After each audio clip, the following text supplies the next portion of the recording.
Yellow Mario, or how most people know him, Wario. He is supposed to be the evil version of Mario, as his name is a blend between Mario's name and the word Wario, which means evil in Japanese. He was the villain in the 6 Golden Coins Game Boy game, but got his own series in a spin-off of that game called Wario Land. They were good games, and when they decided to make their first game for him on console, they had to come out with a bang. From Wario Land to Wario World. Upgrade this baby. Can't wait for Wario Universe. Before I start this review, I thought I should let you know something I found very interesting. In the color wheel, red and green are complementary colors. And you know what else are complementary colors? Yellow and purple. Coincidence? I think not. Anyways, now, how was Wario's jump to 3D? Wow. The game starts with a text scroll letting you know about a sealed black jewel that created evil spirits, and as time passed, a treasure hunter found the jewel and unsealed him. The black jewel took all of his treasures and converted them to evil spirits, and now you're going around beating evil spirits to get your treasure back. They set up everything in a minute of text scrolling and 30 seconds of cutscenes. No one expects anything complex or amazing from a Nintendo game story. But one thing that did stick out to me was that Wario is a treasure hunter. I thought he was just a shitty plumber, or whatever the opposite of a plumber is. An electrician? Yeah, he's yellow, so maybe. Now that I think about it, Nintendo's characters are pretty out there. We got a mercenary, a police officer turned bounty hunter, and a race cars driver who's also a bounty hunter. Now, back to Wario. He is dropped somewhere and you start the game. They give you more details about the story in the manual, but you're not missing much besides him eating 4 whole heads of garlics and flossing gunk out of his toes. What could possibly be stuck between his toes? Who flosses their toes? The game has a lot of charm to it, with an example being the pause menu. If you pause the game, you get this song with Wario making a mocking sound.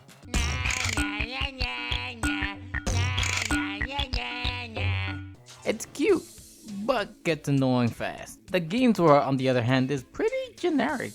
It's divided into 4 worlds, with each one having 2 stages and a boss fight. The overworld is giving me Crash Bandicoot vibes, with it spinning around the middle of the overworld and each level showing you what you're missing in front of them. The game has a good amount of collectibles, with golden statue parts, treasures, red diamonds, and spirit links to collect. All of them are optional except the red diamonds, which you need to find a certain amount before you can beat the level. You mostly find them by exploring the stages. There's not a lot of exploration in this game. Stages feel like linear levels with some verticality. The best part of the levels is the trap door rooms. You're put into a room and can get a treasure, usually a red diamond. These rooms are some of the most creative and interesting parts of the game. Since they're not limited to the stage itself, they're able to create whatever they want in them and experiment in many different ways. Momentum jumps, perspective, or just some cool looking levels. I wish they did more with these rooms and played around with as many mechanics as they could. Some of the rooms were even head scratchers for me, but I think something that might have added to the confusion was not having the game's manual with me. There's a lot of information in these old game manuals. They even write it as though it's Wario giving you the information. Cool. Even the animations as you stand still are fun to watch. Since this game has a lot of collectibles, it's expected for you to replay levels to find collectibles most people will miss in their first playthrough. I have never been a fan of replaying levels. When it comes to collectibles like this, I try to get as many as I can, and I just move on after if it takes too long for my liking. I do still get annoyed seeing that empty slot though. Why must you mock me with your nothingness? They did make it easier to redo levels by giving you this warp point that will take you to the beginning of the level without having to go back to the main menu, in case you want to find a treasure or a mandatory red diamond you might have missed. If you do try to 100% the game, it does not seem too hard, with the game not being very long in length and the small number of collectibles in the game. Although the reward for 100%ing is a bit lacking, since it's just a different JPEG at the end of the game. Unless you had that GPA link cable, which will allow you to play a few Wario World minigames on your Game Boy. Not really worth it. Controls in this game are very simple. You have a standard jump button, attack button, and a butt stomp. May the Lord have mercy on your soul if you go near Wario's butthole.